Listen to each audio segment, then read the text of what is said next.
morning to our beloved lecturer, Madam Mashira Jamaluddin. My name is Muhammad Syafiqa bin Osman. My name is Nur Akmal Afika Zafira binti Jamaluddin. My name is Muhammad Atiq bin Muhammad Yusri. My name is Siti Masharah binti Ahmad. Today, we are going to talk about rugby. In this video, we will talk about rugby energy system, biomechanic perspective, application of clinical sports psychology in order to improve performance, one-dimension classification system, ergogenic aids being used by athletes to improve performance, and also our references for this video. Rugby players use all three of these energy systems in a game. A rugby player uses the aerobic system to provide the constant energy required to move around the field at a medium level of intensity. However, when defending or attacking, the rugby player would utilize the anaerobic energy systems.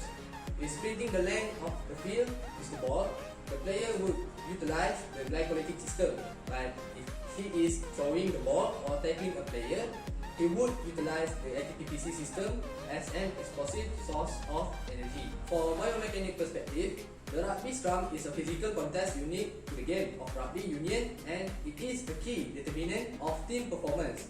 Scrum dominance provides a platform for launching attacking play and allows for the disruption of an opponent attacking play. Various methods have been employed, including the instrumented scrum machines, force platform, and shoulder mounted pressure transducers. The force exerted in the scrum is composed of compressive, lateral, and vertical forces. The lateral forces have been found to be directed towards the right and attributed to the wheeling of the scrum. Vertical or shear force has been associated with scrum collapse and front row players coming out of formation. Individual force contribution also play a vital role in rugby scrum. An ideal scrum position where the head includes neck, trunk, and legs all be aligned parallel to the direction of the intended force. It was suggested that a sagittal plane view between the trunk and leg result in a larger force. The preparation phase of scrummaging may only be a result of a player preference and their ability to maintain balance prior to scrum engagement. This will follow by the engagement phase, steady state phase, and contest phase. Next, I will present about the application of clinical sports psychology in order to improve performance. Imagery involves the use of visualization procedures to imagine physical performance in absence of physical movement. Tips for getting started. Firstly, practice makes perfect.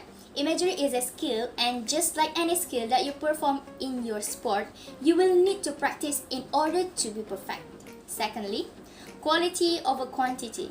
For this reason, it is the best to begin your imagery training by imagining high-quality images for short periods of time, and then gradually increasing the time you spend imaging. Thirdly, set the scene. Try to make your imagery as realistic as possible by recreating important details of your sport setting. Last but not least, plan your imagery.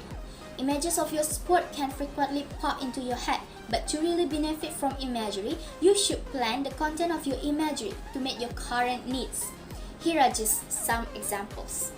If you are struggling to perform a certain skill or strategy in game situation, you should try imagining yourself performing that skill or strategy perfectly and confidently in an upcoming game. I want to talk about one-dimension classification system that involved in rugby. One-dimension classification system identifies the skill characteristics that are similar to those of the other skills. There are three things that I want to share, which is the size of primary musculature that involved in rugby is gross skill. Gross skills involve large muscle movement, like the rugby game is one of the sports that use large muscle group. Next, specificity of where action begin or end, that is discrete motor skills. Discrete motor skills is an observable start and finish in rugby action is an athlete is doing a try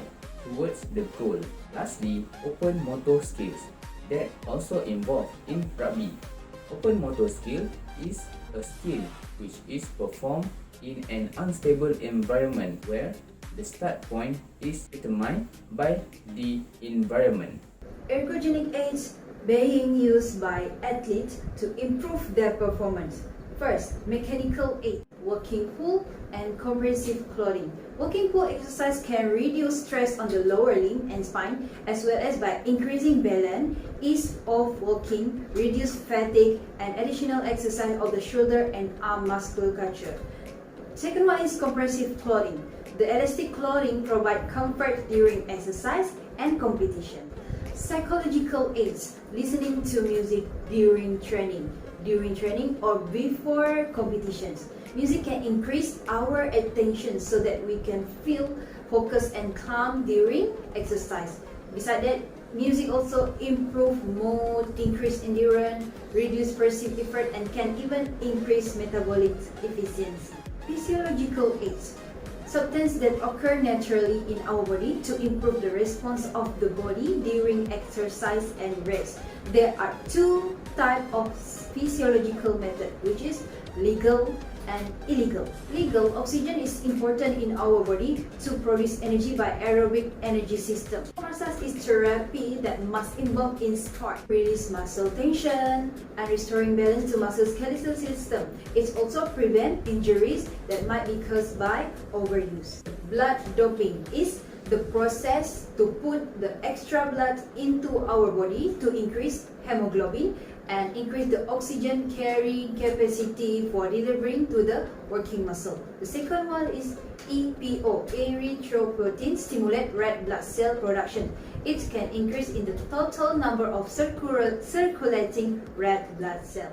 Pharmacological aids, or known as supplement. Creatine is store energy. Creatine supplement can enhance performance by increasing sprint capacity and player power. Caffeine, it's blocking adenosine receptor.